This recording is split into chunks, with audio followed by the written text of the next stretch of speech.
Hello, beer tubers, and welcome to yet another beer review with me, Peter, the master of hoppers. Today, joined by Brett of Animicey, starting out the year strong with some Forager beers. We were lucky enough to try some Forager at MBCC, and I will say it was probably my favorite brewery of the festival in terms of general whatever they brought. Like everything they brought was awesome.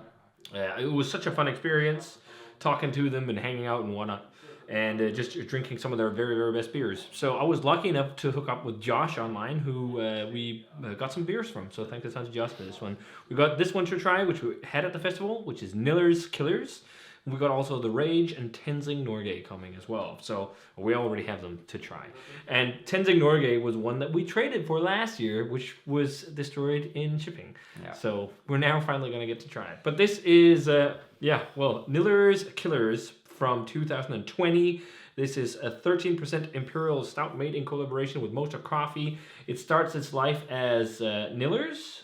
So this is Nillerzzzzz Blend 3. That's then afterwards been conditioned on fresh coffee beans from Mocha Coffee. And I believe that it is a Panama geisha coffee of some sort. And then it's been aged in bourbon barrels. Let's check it out. So it pours a beautiful pitch black color. Yeah. In the glass, it looks like a modern American Imperial Stout in barrels. It's got a very nice tan, roasty looking head. I'm so excited about trying this beer again, man. Yeah. Let's check out Nillerzzzzz Killerzzzzz. Yeah. Oh man. That smells so good. Yeah. It's got that side project brownie batter fudge type vibe. But espresso... Totally.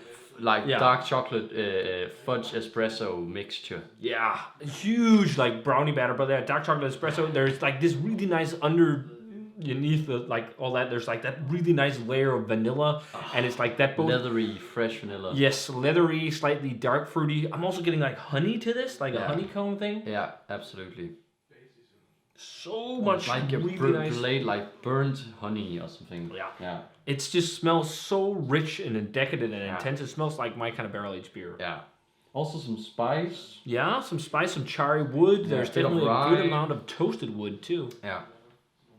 Yeah, rye. I can kind of see that. The barrel character of this one is great, along with the amazing fudgy, bright, almony, slightly coconutty barrel character too, almost like a vanilla coconut thing. But also, definitely almond joy. Burnt almonds. Yeah.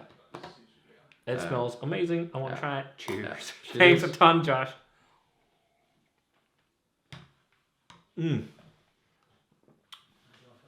Wow. Whoa, the barrel flavor, man. Yeah. Oh, that's good. Yeah. I'll definitely say you can taste the coffee's maybe subdued a little bit compared to the fresh vintage, but I don't think it's too bad. It's not gone at all. Oh, no. It's definitely then. It doesn't taste in any way old or it doesn't have it. There's none of that green pepper thing, or it still tastes fresh, just not whack in the face of coffee, but it's balanced with the rest of the beer. It's really got so much of that kind of side project style brownie batter, fudge type base beer flavor. Absolutely. So much dark chocolate, and also I'm even seeing threads towards medianoche with that chocolate covered espresso bean. Yeah. So much charred wood that balance out all the fudge. That heavily charred, dry, woody flavor. But then loads of bourbon fudge, candy bourbon as we talk about. Yeah, lots huge of pop of vanilla. Yeah. And it's the fudgy barrel tones. It's spicy. Not so much fruity, green apple or red apple and stuff like that. But there is some spicy, almost, I don't know, cinnamon maybe pepper or something. But there is definitely some spice. A bit of a black pepper-esque touch maybe. Yeah, and I love that it has just a light sing of acidity. Yeah, it's probably from the coffee. Yeah, that's probably because of the geisha coffee, which is a lighter, fruity coffee. It's rich. It's not thick, crazy, but I don't think that's a bad thing. It's full-bodied. It's nice. It doesn't always have to be beers you have to eat with a knife and fork. It makes it quite drinkable for what it is. It's not uber coating and. But it's so rich. Yeah. Again, the flavor of the base is so rich and intense that it has no problem, matching the barrel and the adjuncts at all. It's definitely the flavor so much of that base is just so prominent. We talked about these guys were our favorite at NBCC and whatnot, and this is a brewery I think it's probably already getting quite a lot of attention, but I think it's one of those breweries in the States to really follow, because this is fucking world-class barrel-aged coffee stout. Yeah. With vanilla too. This is just drinking phenomenally. I'm so stoked to try the others too. If you have to compare to a brewery, I think there is threads from a lot of different ones, but again, it has that side project brownie batter type flavor profile. Yeah, a bit of that flavor profile. But it's also got old school barrel char. There's definitely also roasted maltiness. It's not all fudge sweet kind of pastry beer. This is adjunct stout. This is not pastry stout. No. Because it's it tastes like the ingredients that are in there, and it's not sickly sweet. There's some barrel. There is just dryness and spice just to counteract the sweetness. I don't think this is overtly sweet. It's crazy well balanced barrel aged stout. It's I'm drinking this way too fast. Also, but it's crazy because it's so temperature's also perfect. Yeah, but it's just crazy because it's so intense and rich and complex. But it's so drinkable. Yeah, but that's because everything is so in balance. Yeah. Spice, roast, sweetness, barrel, light acidity to cut a bit of And it's interesting with the coffee. I think maybe it's because of age and the roasty base. Because often with most of coffees, it's not always you get the espresso bean. Often it's quite a different coffee profile. Yeah. Especially with geisha coffee, it's more fruity and whatnot. And this has got a lot of that espresso thing. I do sense some acidic, fruity, maybe berry vibes to it. Just a tiny bit on the aftertaste. So that could be that. But it's much more espresso-like than a lot of other, beers that I've had with Panama Geisha coffee. But I guess that's also in terms of, how it's roasted and the amount of coffee. I think there's a lot of coffee in this because there's still a load of coffee flavor. Yeah. So and this is the oldest bottle we have of the Forager ones we got from Josh. So the rest will have, equal, if not more, fresh coffee character because they're fresher. And they're all, I think, Panama Geisha coffees. Okay. Which is amazing. That's some of the best coffee in the world. But fuck, man, I love this. This is. I feel like this has, everything you want. There's the barrel, there's the adjuncts, there's a great base beer. And I guess it's nitpicking. Maybe someone wants it to be more coating. More coating. Yeah, thicker. It's just so drinkable. Yeah.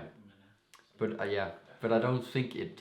It's not a Hunnits type beer. No, but I don't think it's I don't miss mouthfeel, if that makes sense. No. But again, I guess you could bump it up on the mouthfeel, but it's not that it really needs it. No.